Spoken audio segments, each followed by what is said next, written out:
Hey, what's up, guys? Tuki here, back again. This is a nation united, and the Swedes are back in the playoffs. We take on the Anaheim Ducks in the first round. Before we take a look at their team, though, I did make a couple of minor adjustments for our lineup. Offensively, it's just swapping Lias Andersson and Jens Luke. Andersson, with his 91 offensive awareness, 85 passing, he doesn't have much of a shot, but with that offensive awareness, he might be able to help really bring out even more offensive production from Dahlin and Malta Stromwall. So that's looking pretty good. And then defensively, I've tried bumping Rasmus Andersson down to the third pairing before, and he complained about ice time. He's just going to have to suck it up. I don't think he's going to be a long-term member of this squad, especially when you factor in someone like Erik Brannstrom coming up, and he can hopefully, make some really good progression to be a third pairing guy. Liljegren is going to be ready to be a second pairing guy by next season. So if he complains, I don't really care. I also, swapped up and mixed up the power play and PK units a little bit just to try and get that jump started. Of course, our power play was bottom 5 in the league, I do believe, at least bottom 10. So the hope is to get things going. And do we want to take a look at Anaheim's stats? No, we don't. It doesn't really matter. Let's take a look at the lineup. That's what's important. The regular season is irrelevant. It's all about what their lineup is looking like right now. Ratings, again, I don't put too much stock into, but we do have 97, 93, and 90. They're at 93, 95, and 88. I believe that's Nugent Hopkins as their top player, which is interesting. I mean, we obviously have Lindholm as our top guy, number 47, of course, but that would be interesting if Nugent Hopkins is their top player. And you know what? Now I can see why he is, and this is a very interesting lineup. All right, let's break this down. First line left wing is Andre Palat, and obviously, as you can tell by the stats, it's going to be a dangerous guy. Ryan Nugent-Hopkins is a legitimate first-line forward, and I guess I'm not all that surprised. Like 94 passing, the 90 offensive awareness, a strong player. And the Edmonton connection with Leon Draisaitl as the top-line right wing. Again, not surprised by looking at those stats. And maybe we will go take a look at the team stats to see their point production in the regular season. Paul Bittner is their second-line left wing. 91 passing isn't terrible. Obviously, a typical power forward with the 95 body checking. So that's interesting. Jack Roslovic is actually also a first-line forward, despite being an 89 overall. Look at that puck skills category and the 98 offensive awareness. Oh my God, that is insane. Curtis Lazar is the right wing on that second line. So that top six, very dangerous. Very, very dangerous. Third line starts with Anders Lee. His center is Mike Scarbosa. And Nikolai Goldobin, only an 81, hasn't really progressed throughout this sim, but he's on their third line right wing. It might be a morale thing because he is listed as a third line guy. The fourth line, Tanner Pearson, Freddie Hamilton, and Tom Kuhnhackl. That's dangerous, man. That is a very dangerous lineup, and we were competing with them all season long. It's not hard to see why. And as we get a look at their defense, my confidence level isn't exactly off the charts. They do have Mark Giordano, 36 years old, but still an 89 overall. He's on their top pairing with Alex Pietrangelo. The second pair is Frederick Claesson, a former player of ours, of course. He is currently battling an injury, but he's on a combo with David Savard, a line combination with David Savard. And the third pairing is Ian Makoshin with Sean Day. Right. This is going to be tough. This is going to be tough. And the goaltending doesn't get much easier. Jonathan Quick, he's at an 87 overall, but it's still Jonathan Quick. John Gillies is the backup. Slater Cuckoo and Josh Anderson, the scratched players. No injuries. Of course, we are dealing with an injury to Forsbacka Karlsson. But you know what? For the hell of it, what's the rush? Let's go look at their team stats, shall we?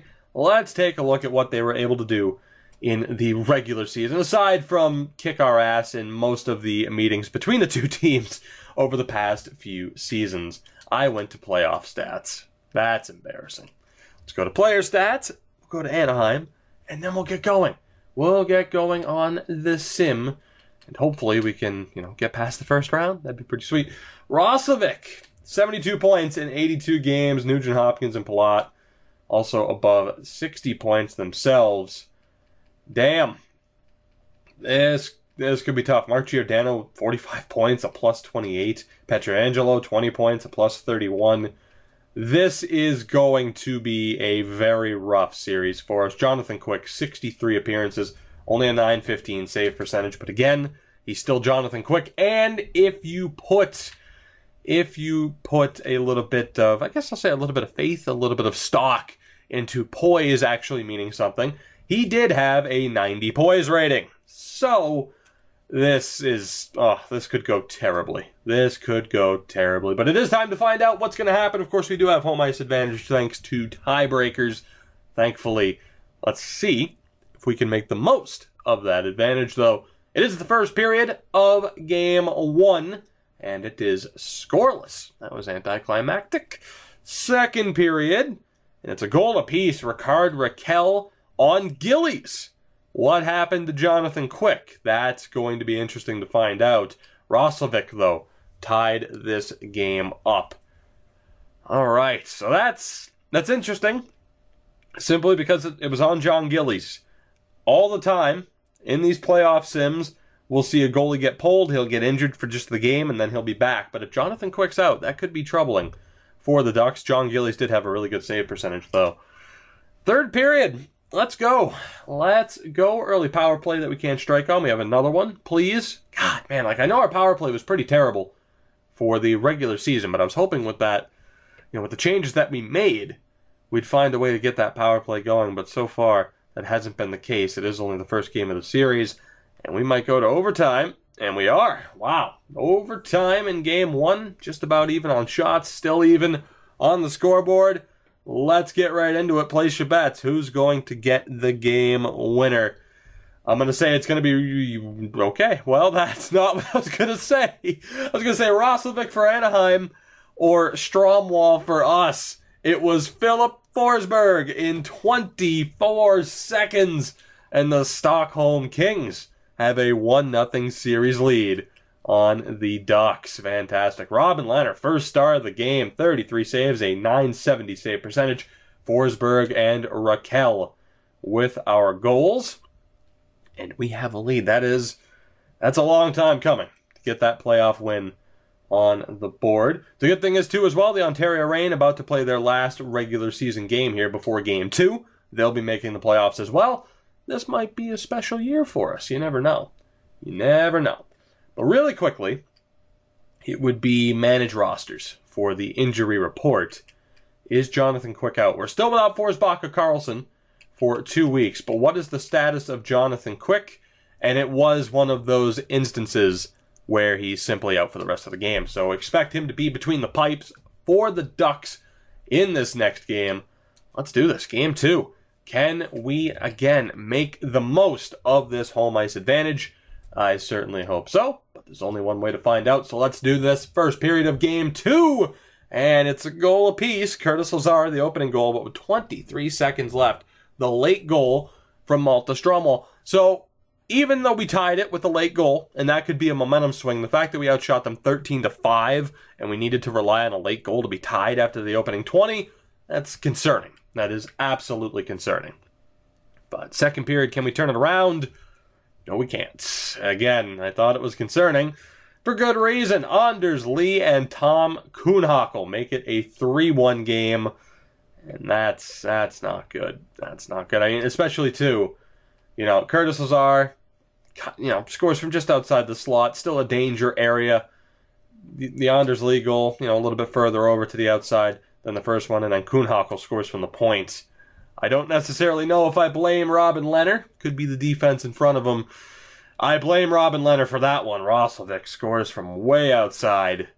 And we are down. We are down. The Ducks bounce back very quickly. They are going to take Game 2, barring a miracle. It's just a matter of how bad is it going to get. They had what looked like a 5-minute power play there that they couldn't do anything with. Speaking of not doing anything, that sums up our offense. 1 goal, and that was that. The Ducks take game 2 by the score of 4-1. Jonathan Quick bounces back with 31 saves in that game. And I do want to look. It was a double minor high sticking call on Eriksson Ek towards the end of that game. And we, by the way, Elias Anderson did get the assist on the Stromholm goal, but we just dropped game 2. And now we have to head to Anaheim to continue this series. And a loss like that is concerning. Obviously, there's still plenty of time. Who knows what's going to happen for the rest of the series. But that 2-0 series lead would have been huge for us. No doubt about that. As far as potential lineup changes, I'm not going to do anything yet. We are going to wait to see what happens here in Game 3.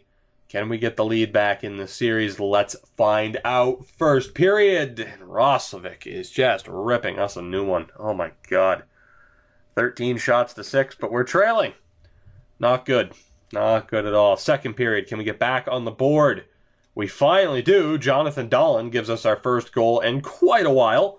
But then Anders Lee, less than a minute later, restores that lead for the Ducks. 2-1 on the board. 21 shots apiece as we start the third period. We have had 1 goal. Now we have 2 goals. All right. Thank you, Alex Nylander, for that. And thank you, Rickard Rakell, for that on the power play. I was about to make a point of how we're just being shut down offensively. And then this third period happens. I was just about to say, you know, it's what, 1 goal, 2 goals in the past 4 to 5 periods of play. And we retaliate, we respond with a 3-goal third period to take game 3. Alex Nylander, Rickard Rakell a minute and 7 seconds later, and then Rasmus Andersson of all people. And all 3 goals coming from outside of the the big-time danger area there. But a 2-point night for Rickard Rakell, 29 saves for Robin Lehner, and a 2-point night as well for Rasmus Dahlen. And I do quickly want to take a look. Rickard Rakell, man, have yourself a night. But, yeah, there you go. Able to finally take advantage. Score a power play goal. Imagine that. Good things happen when you score power play goals. Imagine that. But we have the lead in the series. The Ontario Reign are in the playoffs. Who are they going to play in the first round? It will be the Bakersfield Condors, of course, Edmonton's affiliate. We'll keep an eye on that series, but for now, the focus, of course, remains with the Stockholm Kings. It is Game 4, a gigantic chance for us here in this game, but we weren't able to make the most of it the last time out in Game 2. Can we take advantage here? Can we set up a potential series-clinching game back in Stockholm for Game 5? Let's find out. First period of Game 4, and we pick up right where we left off at the end of Game 3. William Nylander and Malte Stromwall with the goals, and we're up 2-0 after the opening 20 minutes. Fantastic. Can we keep that up, though, in the second period? No, we can't, but we do keep the Ducks off the board, which is just as important. Let's go. Third period. We still have that 2-0 lead. All right, we'll calm down just a little bit. David Savard. 47 seconds into the first period. We're halfway, or into the third period, I should say. We're halfway through the third period. That was the Ducks' first goal of the game, of course, is what I was going to say. And there's their second, Fredrik Claesson. Can we at least get to overtime? Don't blow this in regulation. Okay. All right, well, we're not complete strangers to this scenario. We blew it in the third period. 2 goals for defensemen David Savard and Fredrik Claesson, which really stings, seeing as we had him on this team not all that long ago. However, we're going to overtime. Anything can happen.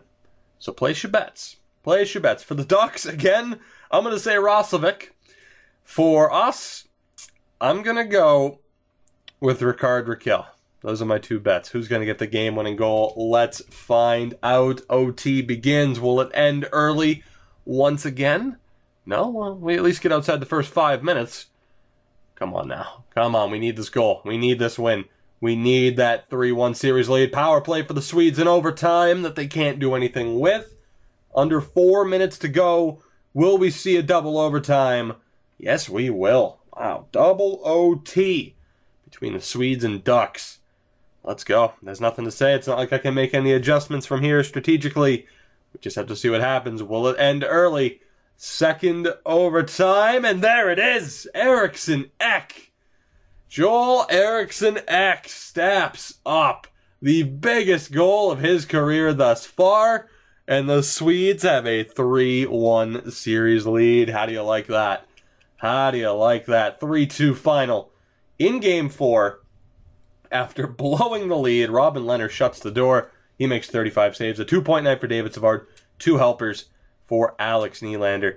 But the man of the hour, who somehow wasn't involved in the 3 stars, is Eriksson Ek. He gets the GWG. And now we head back to Stockholm. It is Game 5 with a chance to close out this series. We'll get right into it. No need to change up the lines, although, of course, I do want to mention that Ontario won the first game of their series against Bakersfield.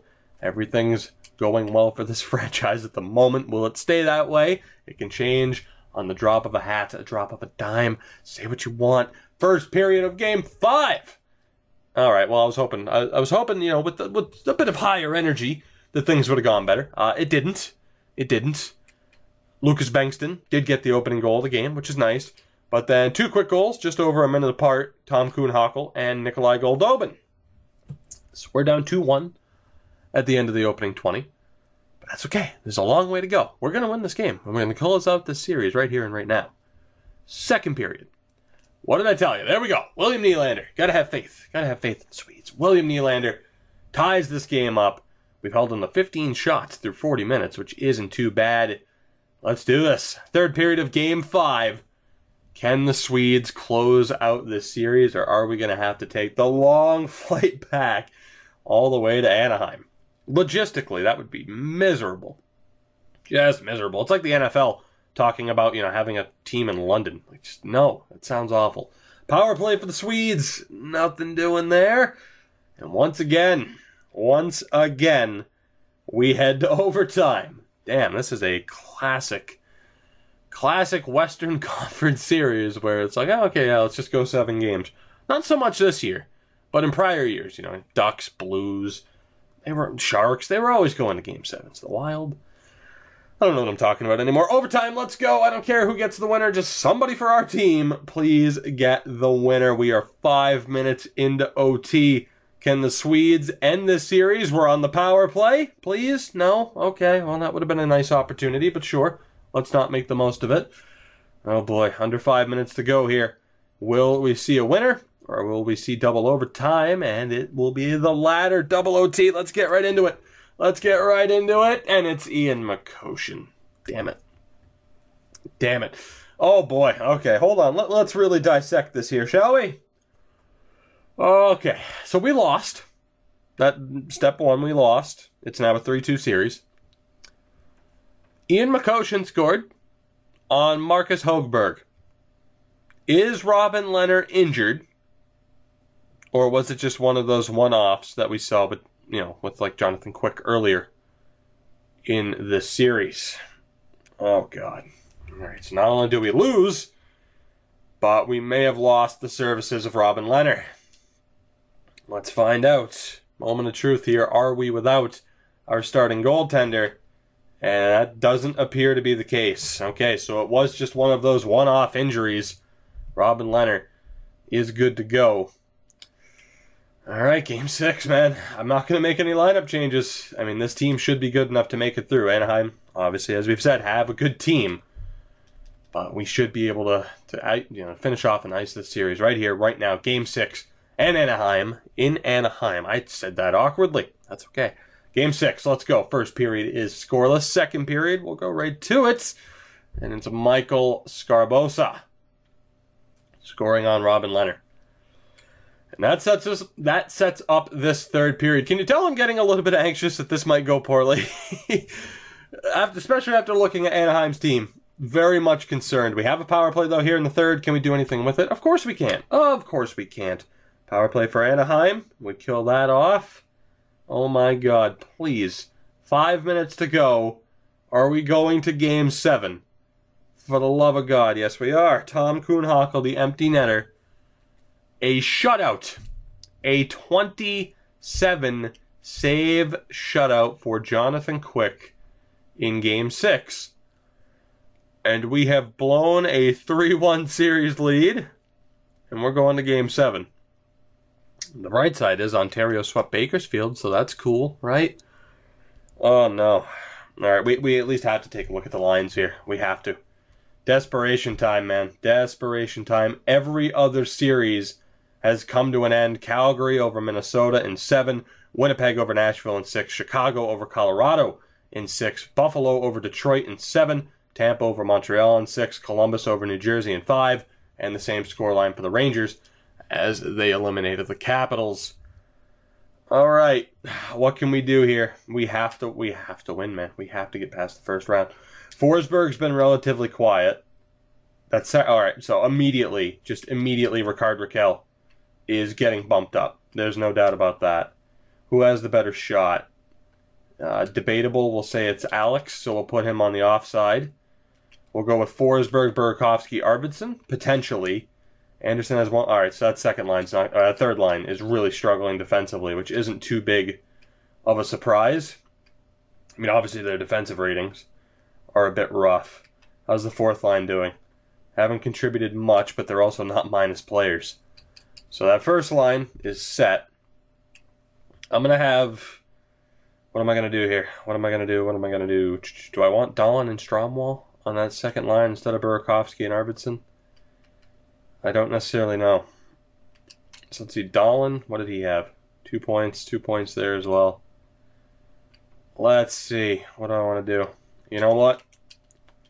Let's change that up. We'll go Kempe, Eriksson, Stromwall, Anderson, Dahlin, and Luke. And then we'll have Forsberg, Burakovsky, and Arvidsson. Defensively, that first pairing is abysmal. That second pairing is abysmal. All right. Well, let's put Hedman and Lindholm back together. Do I want two offensive defensemen on the same line? Granted, neither of them are, terrible defensively, so it doesn't really matter. Let's try it. Let's try it. And I know my top 4 guys are all listed as offensive defensemen. I don't put too much stock into the player types, guys. What I do is I pay attention to their actual stats and assign them the player type that they should, have. That should allow them, in theory, to excel at what they already do. But I don't know. And actually, I didn't take a look at the power play unit, which is kind of struggling still. Let's double check here. Let's double check. But it is a Game 7. It's all or nothing. Alex, Rakell, William, which is weird. Rickard. I should have said Alex, Rickard. Well, you get the point. We're good. I think we're good there. Defensively, it's risky, but that's fine. And what do we want to do here? You know what? Let's have Lindholm and Hedman together. And we'll have Bengtsson with Liljegren. And let's... What do I want to do here? Let's put Rickard Rakell on the top power play unit. We'll have Philip Forsberg, move Strom all over, have Dahlin play center. Fuck it. Let's go for it. The fact is, I could run with any combination of lines. We should win. And if we don't, I genuinely don't think it, comes down to, I should have had this guy in the first line, this guy in the second line. It's just underperforming players. We need our big guns to show up here. It is Game 7 on home ice. Let's go. First period is scoreless, but that hasn't worked out too well for us in the second period following. Let's see who will get the opening goal. And it is us, thank God. Oh my God. I shouldn't be this anxious over a video game, but I need this team to succeed to back up some of the moves that I've made. And Malte Stromwall, his goal there early on in the second period helps my case a little bit. We are being outshot 26-18, but we do have the lead. Third period of Game 7. Let's go. Come on. Let's go. We need this. Jens Luke, huge goal for him. Robin Lehner, shut the door. I beg you. Jens Luke, holy shit. Well, we'll have to check his boys rating, but we found a primetime player in Jens Luke. Robin Lehner shuts the door. A 42 save shutout in Game 7. And the Stockholm Kings, on the back of a 3-0 victory, are heading to the second round. Unbelievable. Robin Lehner, 42 saves and the 2 goals in the third period for Jens Luke. And we are moving on. We are moving on. It feels good to say that. Anaheim, as I've mentioned, have kicked our ass consistently over the past few seasons. So it's nice to get past them. The problem now is that we have to face the team that has dominated the division over the past few seasons. We have to face the Calgary Flames in round 2. Now, they did go to 7 games as well, but as big of a challenge as the Ducks were, this is going to be a whole different animal. And despite the fact that we had a good season, I would easily consider it an upset if we manage to get past Calgary. We'll find out in the next round. Now, Robin Lehner, my God, what a beast. 946 save percentage in that first round series, including that shutout in Game 7. 78 poise rating. Just saying, how much stock can you really put into it? That is my question. Forsbacka Karlsson won't be healthy for Game 1. I want to take a look at the defense, though. That's still concerning. You know, that third pairing is still doing pretty well together. Unfortunately, actually, that wasn't a recent complaint from Rasmus Andersson, so that's good. But a couple of different combinations we could run with, definitely. But for the moment, I don't know. We might stick with that. It did work out very well in Game 7, and who knows? It might make sense to just keep the lineup the same overall. But 5 points in the first round for Alex Nylander, only 3 for Rickard Rakell, 6 for William Nylander. Philip Forsberg with 3 points, a single point for Andrei Burakovsky, which is a bit disappointing. Same for Victor Arvidsson. Third pairing, or third line, we had Adrian Kempe, who was just kind of there. But hey, you know, defensively, he's a shutdown guy, so you know, you can't always look at the points. Eriksson Ek with a goal, 3 goals for Stromwall, but he's a -5. That's the concerning thing. I think we will have to take a look at a Jens look even at what we want to do lineup-wise, especially with Forsbacka Karlsson coming back. And of course, the good thing is the Ontario Reign are rolling. They swept their first round series, so some of our prospects there, Grundstrom, Davidson, you know the names. They're going to get that much more ice time, which is very, very good for their continued development. But guys, that will do it for this episode. If I don't sound too bombastic, so to speak, it's because I'm genuinely shocked that we beat Anaheim. I did not think that we would beat the Ducks at all. Now, whether or not that has just simply earned us the right to get our asses handed to us by Calgary, or whether that could be the first stepping stone on the way to something special this postseason, obviously I have no idea, but I'm looking forward to finding out, and I hope you guys are as well. So again, that'll do it for this one. If you did enjoy this video, of course, make sure to hit that like button to help support the channel. It is greatly appreciated. Subscribe if you haven't already to continue following this series and others. Follow me on Twitter at Tukey24 for updates. You can also join the notification squad for that reason. Let me know down in the comments below any feedback, suggestions, anything like that. I'm more than willing to listen. And hey, you know, it could be, hey, you're an idiot and you got lucky. And I might not disagree with you. It could be anything. Let me know down in the comments below, though, what you thought of the episode, what you think we should do moving forward. Greatly appreciated. Again, guys, I'll see you in the second round. We're going to probably get stomped by Calgary.